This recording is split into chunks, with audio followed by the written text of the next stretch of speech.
What was your job in the Marines? I went in, it was 0311. I was a grunt. I got lucky and ended up as a scout with 1st Light Armored Reconnaissance. So we kind of were a jack of all trades. We did a little bit of like everything from kicking down doors to reconnaissance stuff to I was also a Sasser operator, the 50 cal Barrett. Could do demolitions work, do a little bit of everything. I loved being a scout. You still enjoy shooting? I enjoy it, but I just don't do it as often. Yeah. Yeah, it's not. When I go do it, I'm glad I did. What's the longest shot you've ever made? With the Sassers, 1,700 yards. God, that's a long ways. That's Is that far enough where you have to kind of take into account the curvature of the earth and everything? Yeah. And the Sasser, like everybody says, like it's a sniper rifle. It's not. The minute of angle doesn't add up to like being able to be in a like considered a sniper rifle. That gun's more. It's better to like. You got a convoy coming and you shoot out an engine block to stop the convoy, and get a linear target to call in on something. How far is it to where you have to account for that and the rotation of the Earth? Rotation is a whole nother. Yeah, but but how far is that? Rotation is that is a very far distance. Yeah. Because when it comes to the curvature, that's even a long distance too. Because what you're more accounting for is the bullet just drop gravity. You're accounting for gravity more than anything. Then even at 1,700 yards, curvature is not your biggest issue. It's just gravity at that point. Yeah. Because that bullet's going to drop. So you're just changing those mills, and you're just having to go. You're shooting up here to hit something here. You know what I mean? For that type of distance. Yeah, I mean it all is a part of it. Honestly, I've been out for so long, I don't remember half of that shit. Yeah, it's like wind and everything else. Yeah, there's so much involved in it. Yeah. But it's, you know, we like on that gun we had I think a 10 power nurdle scope. The equipment that guys have today. It's just unreal.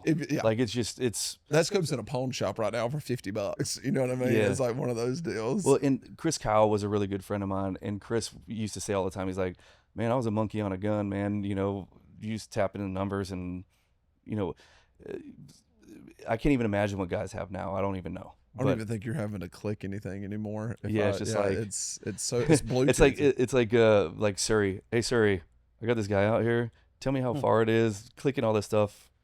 Boom, I'm on.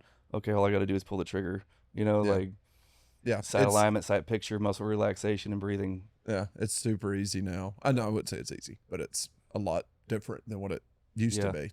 Going back, Dallas Alexander, the Canadian that was on the sniper team for the longest.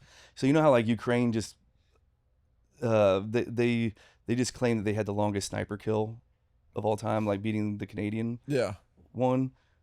And I was with Dallas up in Washington doing a festival, and it just had happened. I was like, somebody goes, "Hey man, what do you think about this?" I was like, "That's fucking bullshit, man. They use like a drone and AI to help them get this shot." I'm like, you can't even put that into the equation, man.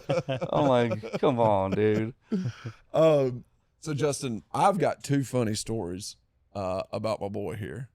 You know, I got and they both involve Travis Tritt in some way here. Okay, the first one was we're at Volunteer Jam, and the show's over. We're at Bridgestone Arena. I've snuck my way, back there, and I'm with Scott. And Tritt comes up, and he's been overserved. It wasn't any of his fault. Probably got to hold some bad ice, And he walks up to Scott, and Travis gets, he's about waist high to Scott. He's looking up at him, and he goes, "Scooter Brown, you going to Tootsies tonight?" And I'm sitting right there beside Scott. And Scott goes, "Tritt, you going to Tootsies tonight?" "Damn right I am." He goes, "You going to play?" "Oh yeah." "You think you can?" "Oh yeah." We go over to Tootsies, and we're on the third floor, and they got the stage and a little area back there behind the stage, and we're back there, and it was kind of cool because, you had some guys from Leonard Skinner, Blackberry Smoke there, Travis Tritt, I don't know if any of the Allman Brothers or anybody like that was there. It's the who's who, of that kind of Southern rock that goes and plays Charlie's thing. And we're back there, and one of the coolest things was Scott goes, "You know who this lady is right here?" I said, "Who?" He goes, "That's John Wayne's daughter." You remember it? Oh yeah. And I was like, "That's John Wayne's daughter." It's like you just wanted to like just touch her. The only selfie I like, got that whole night was that. I was like, "Oh my God, this is John Wayne's daughter." But Travis goes up on stage. Scott's playing. I mean, you've got, the best person of every type of instrument is there, right? Travis Tritt goes out and he sings. He does about 4 songs. Still 3 sheets to the wind. Oh, yeah, he's hammered. He's got Allman Brothers going. He's got Marshall Tucker Band. He's playing everything that he likes.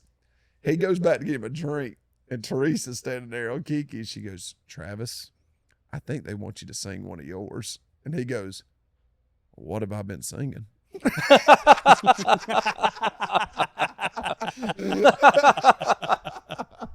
I remember looking back and like everybody's like telling me to like sing harmonies, and I'm like, it was to "Can't You See," and I was like, I don't know what he's singing, but that ain't the words, dude. I don't know what's going on. I'm like, I don't know what to do right now. So he turns around and like, "Here's a quarter." I was like, all right, there went. The whole crowd then went, "Woo!" Yeah. It's that lower Broadway crowd. They ain't never heard Marshall Tucker. Right, yeah. They don't know good music. So Yeah. And then,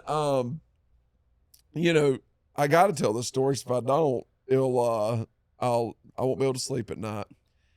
You know the words "The Devil Went Down to Georgia," right? Yeah. Oh my yeah. God. I had a feeling that this was gonna be Who what don't? Did you fuck that up?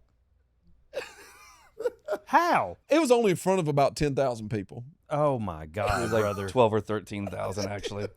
With your mentor, his song. Not only with him, but also Travis Tritt.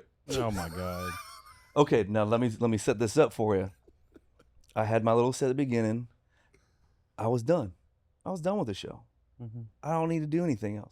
So now I'm side stage with Travis's wife Teresa, and we're all taking down shots. there partying, having a good We're having time. a good time. Like The song starts out with the title of the song. The devil went down to Georgia. He's looking for a soul to steal. He knows what song's being I know, sang. I know it, right? I know it.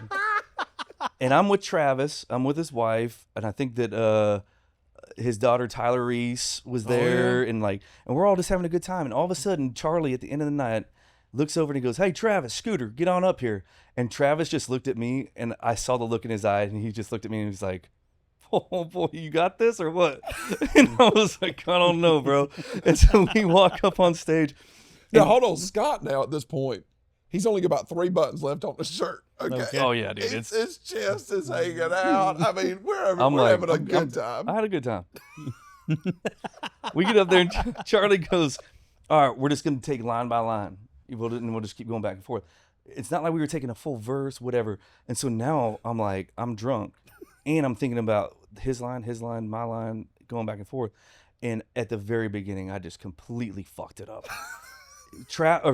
Charlie sang, Travis sang, and then it was me. And the only line I could think of in the moment was, "I done told you once, you son of a bitch." And all of a sudden, freaking Charlie goes, he goes, "Whoa, son."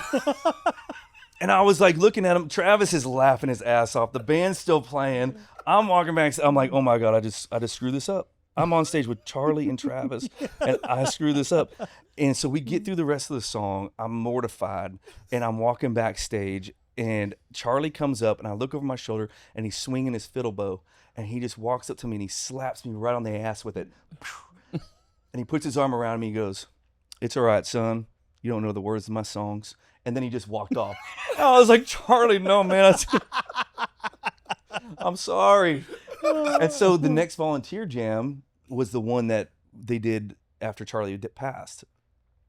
Travis had set his stuff up on stage, and he didn't move any of his pedals and stuff. And usually, you strike your stuff, but Travis was kind of more the headliner that night, so he didn't strike his stuff.